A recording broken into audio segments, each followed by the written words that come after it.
Hello friend, welcome to my YouTube channel. आज का video ये है अराजकतावाद का अर्थ, विशेषताएं और सिद्धांत। एनार्की क्या है? अराजकतावाद में अराजकता एनार्की शब्द का अर्थ वो नहीं जो सामान्य रूप से समझा जाता है। सामान्य अर्थ में अराजकता का तात्पर्य है नियंत्रणहीन, उपद्रवी और अशांत वातावरण जिसमें आतंक और हिंसा की अव्यवस्थापूर्ण स्थिति हो। पर राजनीति में अराजक स्थिति का तात्पर्य है राज्य विहीन समाज की स्थापना। अराजकतावादी किसी अनुशासनहीन सामाजिक व्यवस्था की स्थापना नहीं चाहते हैं जिसमें राज्य के नियंत्रण का पूर्ण अभाव हो। वह राज्य की उपयोगिता पर बिल्कुल विश्वास नहीं करता और उसे निरर्थक और हानिकारक मानता है। अराजकतावाद का सिद्धांत यह है कि राजनीतिक सत्ता किसी भी रूप में अनावश्यक और अवांछनीय है। आधुनिक अराजकतावाद में राज्य के सैद्धांतिक विरोध के साथ वैयक्तिक संपत्ति की संस्था का विरोध और संगठित धार्मिक संस्था के प्रति शत्रुता का भी समावेश है। तो अराजकतावाद क्या है कि अराजकता शब्द का वो अर्थ नहीं है जो सामान्य रूप से समझा जाता है। सामान्य अर्थ में अराजकता का तात्पर्य है नियंत्रणहीन, उपद्रवी और अशांत वातावरण जिसमें क्या हिंसा और आतंक और हिंसा की अव्यवस्थापूर्ण स्थिति हो। पर राजनीति में अराजक स्थिति का तात्पर्य होता है कि राज्य विहीन समाज की स्थापना। अराजकतावाद क्या है कि किसी अनुशासनहीन समाज की व्यवस्था की स्थापना। अराजकतावादी जो है वो किसी अनुशासनहीन सामाजिक व्यवस्था की स्थापना नहीं चाहते हैं जिसमें राज्य के पूर्ण नियंत्रण का अभाव हो। वो क्या चाहते हैं कि राज्य की उपयोगिता पर बिल्कुल विश्वास नहीं करता और उसे निरर्थक और हानिकारक मानता है। अराजकतावाद का यह सिद्धांत है कि राजनीतिक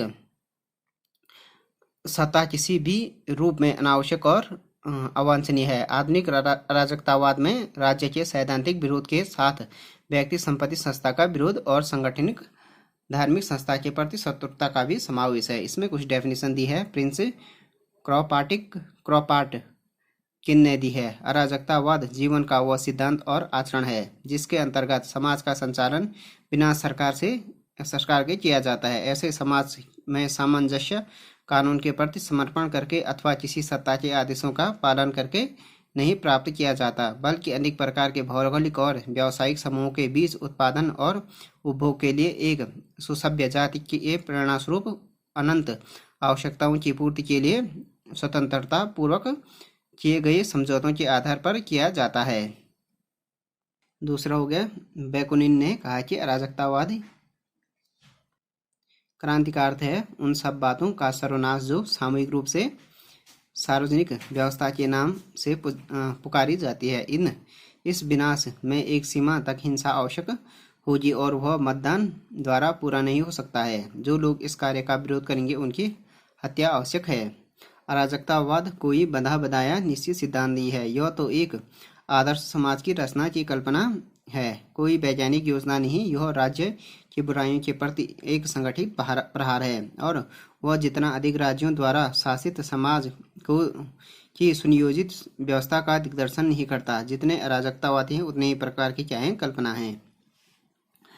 अराजकतावाद के सिद्धांत, प्रत्येक प्रकार की सत्ता से व्यक्ति को मुक्त करना। फर्स्ट सिद्धांत है कि प्रत्येक प्रकार की जो सत्ता है उससे क्या करना, व्यक्ति को मुक्त करना। अराजकतावादी किसी भी प्रकार की सत्ता का विरोध करते हैं। वे मानव की सत्ता से मानव को क्या कर चाहते हैं, सत्ता से मुक्त करना चाहते हैं, क्योंकि उनका विश्वास है कि व्यक्तित्व के विकास के लिए हर प्रकार के बाहरी नियंत्रण व बाधाओं से मुक्त होना चाहिए।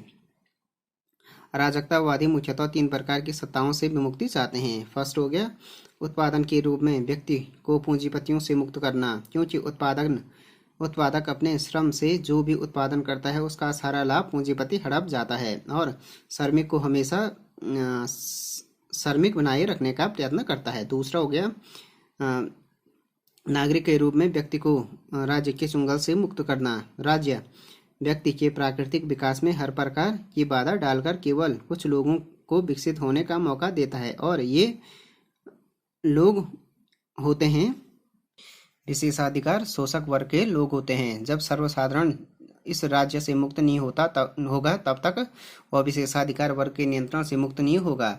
तीसरा हो गया, एक नैतिक प्राणी के रूप में व्यक्ति को ईश्वर की संप्रभुता और धर्म की परंपरागत सत्ता से मुक्त करना है। दूसरा हो गया, राज्य का विरोध। सभी अराजकतावादी राज्य का विरोध करते हैं और इस विरोध के औचित्य में अनेक तर्क प्रस्तुत करते हैं, जैसे राज्य अधिक विषमता का स्रोत है। कोपाटकिन के अनुसार संसार में प्रत्येक चीज व्यक्ति की है, और यदि व्यक्ति उत्पादन में आवश्यक अपने हिस्से का श्रम करता है तो उसे सार्वजनिक संपत्ति में से अपना हिस्सा प्राप्त करने का अधिकार है। राज्य अभी तक इस हिस्से को अन्यायपूर्ण मानता आया है, इसलिए ऐसे राज्य और उसकी सरकार का अंत होना न्यायोचित है। राज्य ने श्रम के अनुसार प्रत्येक को अपना हिस्सा लेने से रोका और केवल थोड़े से शक्तिशाली व्यक्तियों को सारे हिस्सा सौंपने में मदद की है। तो राज्य की क्या है, अधिक विषमता का स्रोत है। इनके अनुसार राज्य का विरोध करने में फर्स्ट तर्क को ये दिया है कि इन्होंने राज्य क्या है, अधिक विषमता का स्रोत है। राज्य थोड़े से व्यक्तियों के सर्वाधिकारों का संरक्षण करता है और सभी के अधिकारों को छीनकर उन थोड़े से व्यक्तियों को सौंपता रहता है, जिसके कारण ही व्यक्तिगत संपत्ति पूंजी के रूप में संचित होता है। जब राज्य का ऐसा पक्षपातपूर्ण कार्य है तो भला ऐसे पूंजीवादी व्यवस्था को नष्ट करने और समाजवादी व्यवस्था को निर्माण करने में प्रयुक्त किया जा सकता है। देन हो गया राज्य निरर्थक है। उनके अनुसार राज्य का वास्तव में कोई उपयोग ही नहीं है और यह सर्वथा निरर्थक सत्ता है। इसकी उपयोगिता के पक्ष में जो तर्क दिए जाते हैं वे सभी शक्तिहीन और निराधार हैं। उदाहरण के लिए यह तर्क दिया जाता है कि राज्य लोगों के लिए शिक्षा का प्रबंध करता है, लेकिन कितना लचर है। यदि राज्य शिक्षा का प्रबंध न करे तो कितनी ही स्वेच्छित संस्थाएं विकसित हो जाएंगी और जिन श्रमिकों को पढ़ाना लिखाना होगा वे ट्यूशन देकर शिक्षा प्राप्त कर सकेंगे। स्वेच्छित संस्थाएं पैसा लेकर पढ़ाने के लिए अधिक उच्च स्तर पर काम करेंगे और सरकारी विद्यालयों की तुलना में अधिक विकसित होंगे। तो राज्य क्या है, निरर्थक है इनके अनुसार। देन हो गया प्रतिनिधि सरकार व्यर्थ है, क्योंकि कोई भी व्यक्ति दूसरे व्यक्ति का प्रत्येक चीज में क्या नहीं कर सकता है, प्रतिनिधित्व नहीं कर सकता है।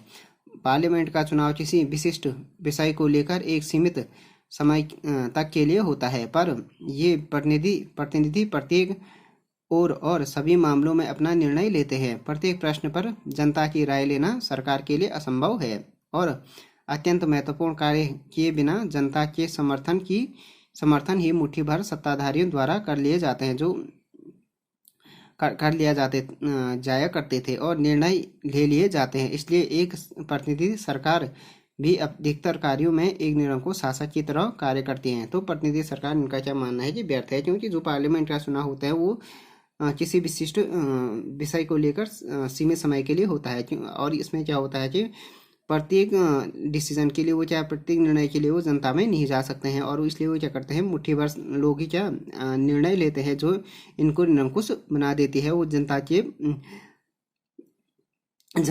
जो महत्वपूर्ण मुद्दे हैं या महत्वपूर्ण कार्य है उसके लिए निर्णय लेते हैं कुछ मुट्ठी भर लोग ही, जबकि ये ठीक नहीं है, क्योंकि वो सारे विषय पर अपना निर्णय नहीं ले सकते हैं ठीक तरह से। अब हो गया सत्ता क्या करती है, व्यक्ति को भ्रष्ट बनाती है। सत्ता के दुरुपयोग का अवसर हाथ लगते ही व्यक्ति पतित हो जाता है। सत्ता व्यक्ति को स्वार्थी, जड़, आक्रामक बना देती है।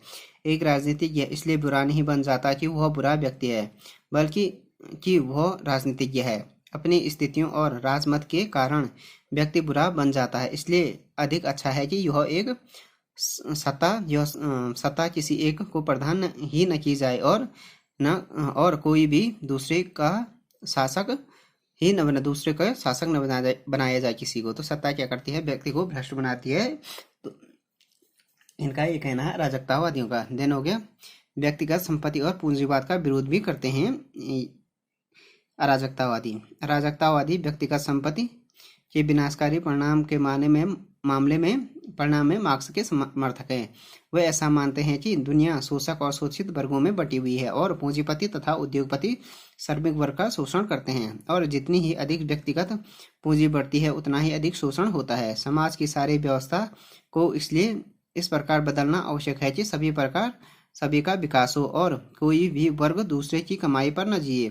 पूंजीवादी व्यवस्था का इसलिए अंत होना चाहिए और इसके लिए सभी प्रकार के क्रांतिकारी साधन अपनाए जा सकते हैं। तो ये हो गया व्यक्तिगत संपत्ति और पूंजीवाद का विरोध करते हैं ये लोग। प्रतियोगिता का अंत चाहते हैं। ये सामाजिक जीवन की प्रेरक शक्ति सहयोग है। प्रतियोगिता या स्वार्थ नहीं। चींटियों और मध्यपक्षियों के बीच जो सहयोग दिखाई पड़ता है वह किसी राज्य की संप्रभुता का फल नहीं है, बल्कि इन छोटे जीवों की सामूहिक भावना का प्रतिफल है। और निम्न कोटि के जीव बिना किसी बाह्य नियंत्रण के आपस में मिलकर रहते हैं, तो बुद्धिमान मानव ऐसा क्यों नहीं कर सकता है। तो इनका ये मानना है कि प्रतियोगिता का भी अंत होना चाहिए और व्यक्तिगत संपत्ति और पूंजीवाद का भी विरोध करते हैं ये। तो ये हो गया अराजकतावाद का जो अर्थ, विशेषताएं और सिद्धांत हो गया उसके बारे में ये video. Thanks for watching this video. If you like this video please subscribe my channel and like share and comment on this video.